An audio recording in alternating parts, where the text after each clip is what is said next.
Salut les dragonnets, alors aujourd'hui on va faire une vidéo, enfin je vais faire une vidéo d'explication de pourquoi je n'aime pas certains personnages, parce que j'en ai un petit peu marre de me faire bombarder de commentaires du style pourquoi tu n'aimes pas Pelage d'Orage, c'est scandaleux, Étoile de Feu est le meilleur personnage, enfin bon ça me saoule, voilà.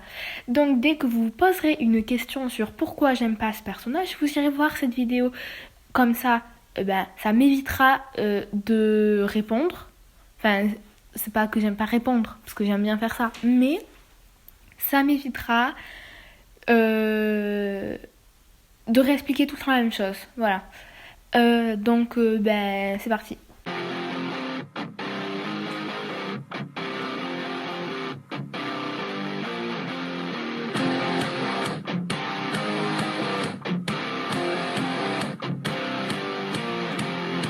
The secret side of me, I never let you see. I keep it caged, but I can't control it. So stay away from me, the beast is ugly. I feel the rage and I just can't hold it. It's scratching on the wall. Juste avant que vous vous installiez, si vous vous installez devant mes vidéos, il y aura des images, mais en fait elles servent à rien. Enfin, juste à illustrer un peu ce que je dis.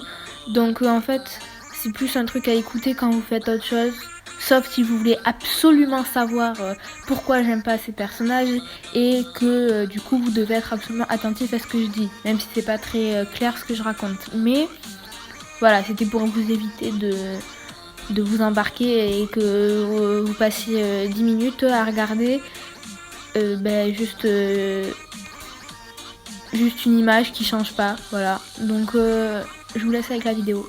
Alors, à la dernière place de ce classement, donc je fais un top 10 avec explication s'il y en a. Il y a Étoile de Feu. Étoile de Feu, c'est un bon personnage, je dis pas le contraire, mais c'est pas que je le déteste, hein, non, je le déteste pas, mais je l'aime pas. Voilà, c'est... en fait, j'aime pas le fait qu'il arrive à tout faire. Il arrive, c'est le petit héros qui débarque et qui combat tous les méchants. Voilà, il gagne tout le temps. Ça me saoule en fait. Genre, j'aime pas les... Je préfère les persos méchants, imparfaits, tu vois. Lui, il est parfait. Et j'aime pas ça. Aussi, quand dans les hors-séries, souvent d'ailleurs, il veut toujours et tout le temps aider. C'est bien d'aider. Mais quand le clan que tu veux aider te dit non, il faut savoir le faire. Parce qu'après, ils s'étonnent qu'ils se mettent en colère. Mais ils ont une fierté aussi, même si c'est bien d'aider. Hein. Mais bon, c'est mon avis. Mais et aussi, il est trop calme. Il est pas... Parfois, il faudrait qu'ils disent qu'il faut aller à la bataille, mais non, lui, parfois, il préfère discutons, résolvons tous nos problèmes par la parole, ne jamais se battre. Enfin, c'est un peu, même si il faut pas se battre, mais c'est trop, il est pas assez actif. Enfin, si, mais oh, eh ben tant pis, voilà. Débrouillez-vous avec ces explications-là. Ensuite, à la 9e place. Il y a Chippy. Alors, Chippy, c'est pas qu'elle est pas gentille, parce que en soi, elle est hyper gentille, elle les aide à la pouponnière et tout. Mais quand elle arrive, déjà, elle demande de l'aide, mais après, elle se plaint des conditions dans lesquelles elle est, alors qu'ils auraient très bien pu la laisser se débrouiller toute seule. Donc en fait, c'est un peu ça qui me gêne, mais après, elle est gentille, mais... J'aime pas trop le fait qu'elle s'adapte pas en fait. Elle fait pas d'efforts au début. Après elle s'adapte, elle aide quoi. Mais elle fait pas d'efforts. Mais voilà. Sinon j'ai rien d'autre à dire. Ensuite à la 8e place on a Griffe Féroce. Alors Griffe Féroce, il est pas cruel mais il est pas assez bienveillant et il se méfie trop, mais tout le temps. Et du coup, ça c'est un peu... c'est bof quoi. En plus, c'est bizarre ce que je dis parce que j'aime trop j'aime trop les méchants, mais je sais pas, lui ça va pas, voilà. Ensuite, en 7e place, on a Éclair Noir. Alors, Éclair Noir, clairement c'est le suiveur exemple, il faut aussi... bon, voilà. Pour moi c'est un lâche et ouais, c'est un suiveur et puis... Ouais, non, j'aime pas. En plus, en fait, son histoire, on connaît pas trop, on connaît rien de lui. Enfin, mais du coup, son histoire, ouais, elle est peu développée, donc c'est pas très. On a du mal à le comprendre en fait. Parce que si ça se trouve, il a plein de raisons de faire ça, même si elles sont pas forcément très bonnes. Mais bon, voilà. À la 6e place, on a Conteur. Alors, Conteur, il y a une raison pour laquelle je ne l'aime pas. Après, le reste, je m'en fiche un peu. Mais déjà, en fait, dès le début, je l'ai pas trop aimé. Mais ce que je déteste, c'est quand il reproche à Pelage d'Orage la mort de je sais plus qui. Parce que ça fait longtemps que j'ai pas lu ce livre-là en particulier. Mais en tout cas, voilà, en fait, ça me saoule parce que, en fait, Conteur, ce qu'il comprend pas, c'est que Pelage d'Orage, il veut juste les aider. Bon, même si c'est pas la meilleure façon, mais il organise des patrouilles, il les aide et tout. Et lui, et juste parce qu'il... Enfin, c'est pas juste, mais il exile Pelage d'Orage en le considérant comme mort parce que durant la patrouille qu'ils avaient organisée, il y a un de ces guerriers, enfin un des chats de son clan qui est mort. C'est la faute de Pelage d'Orage. Alors oui et non, mais même, il avait des bonnes intentions, donc c'était de l'aider. Mais bon, après, il y a des gens qui comprennent pas, ben tant pis, c'est mon avis après. Ensuite, en 5e place, on a Pierre.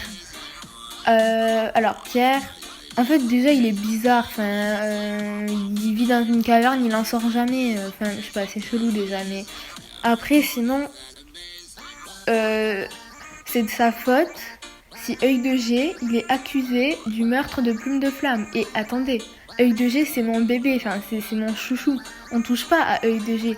Donc, en fait, là ça va pas parce que Œil de G en plus il voulait l'aider Plume de Flamme à sortir de ce lac là glacé, ça me saoule.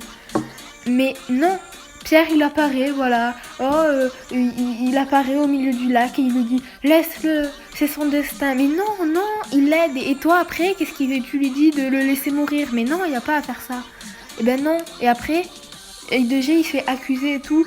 Il se fait même enlever de sa profession de guérisseur.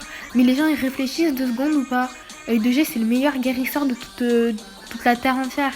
Donc si tu l'enlèves, tout le monde meurt. Mais bon, après, voilà. Hein. Donc c'est juste pour ça que j'aime pas Pierre. Mais après, il est bizarre. Ensuite, 4e place, Plume de Faucon. Alors, Plume de Faucon, déjà, c'est pas un bon méchant, même s'il a une histoire hyper bien, on va dire. Mais c'est pas un bon méchant. Il est... je sais pas comment expliquer, mais il est... Ouais, bah juste, je l'aime pas. Voilà. C'est pas un bon méchant et je l'aime pas. 3e place, Étoile Solitaire. Alors lui, mais alors, je vais rester poli. Mais franchement, ça se fait pas ce qu'il a fait. Quand il s'appelait Moustache, que Étoile de Feu est allé les aider, est allé les chercher loin. Il est parti de son clan pour aller chercher le clan du vent. Et Moustache, il est censé être reconnaissant envers Étoile de Feu de faire ça. Mais non, quand il devient chef, eh ben non, c'est va-t'en. J'ai ma fierté, je reste tout seul. Mais non, ça marche pas comme ça. Déjà, Étoile de Feu, il t'a aidé à monter, on va dire, sur le trône de chef. Je sais pas comment expliquer, mais sans lui, tu serais mort, écrasé par Griffe de Pierre parce que il voulait être lieutenant. Sans Étoile de Feu, du coup, t'aurais jamais été chef parce que personne t'aurait cru, même si personne te croyait déjà, mais c'est pas grave. Et puis, en fait, t'es pas reconnaissant, alors que Étoile de Feu, sans lui, tu serais mort. Dans plein de circonstances. Donc, voilà. En 2e place, nous avons Belle de Nuit. Non mais celle-là, je peux pas la voir. Vraiment, En fait, j'ai même pas de raison, mais elle cherche même pas à comprendre si l'histoire de Feuille de Lune et tout, même si c'est un peu de la merde ce qu'elle a fait Feuille de Lune, mais déjà, Plume de G, Belle de Nuit, t'étais pas avec lui quand elle a eu des chatons Feuille de Lune. Donc, déjà, toi, t'as pas ton mot à dire. Et puis ensuite, ouais, non, je t'aime pas, voilà. Et à la première place, nous avons Pelage de Granit. Voilà, alors oui, il est amoureux de toile d'écureuil. Oui, oui, oui, oui, oui, oui, oui, oui. Mais t'as quand même tenté d'assassiner ces 3 chatons. Donc juste pour ça, tu mérites de mourir. Voilà. Mais bon, en fait, j'aime pas. J'aime pas trop. Déjà, il a voulu tuer son chef. Ben non. Genre, non, ça va pas. Bon, j'ai rien, j'ai même pas d'explication, mais je l'aime pas, c'est tout, et puis voilà. Mais, je tenais à préciser quelque chose, c'est que là, Chippy, Griffe féroce, Éclair noir, Compteur, Pierre, Plume de faucon, même Étoile solitaire et Belle de nuit et Pelage de granit, surtout Pelage de granit, Chippy et Étoile solitaire, je trouverais très intéressant qu'il y ait des hors-séries vu de leur regard. En fait, parce que si on les hors-séries, franchement, par exemple, Étoile filante, quand j'avais pas encore lu son livre, ben, je l'aimais pas tant que ça. Ensuite, Griffe d'Orange, c'est pareil. Enfin, bon, voilà. Alors, si ils faisaient des hors-séries, eh ben, je pense que on les comprendrait mieux. Et du coup, peut-être que quand tu comprends mieux un personnage, ben, on l'aime plus. Pas forcément on l'adore, hein, mais un personnage qui était déjà à la première place de ton classement des personnages que tu détestes peut peut-être passer à la 5e place parce qu'on le comprend. Mais après, c'est mon avis. Donc, voilà, je tenais à faire cette vidéo d'explication parce que ça me paraissait important. Et puis voilà, c'est la fin de cette vidéo.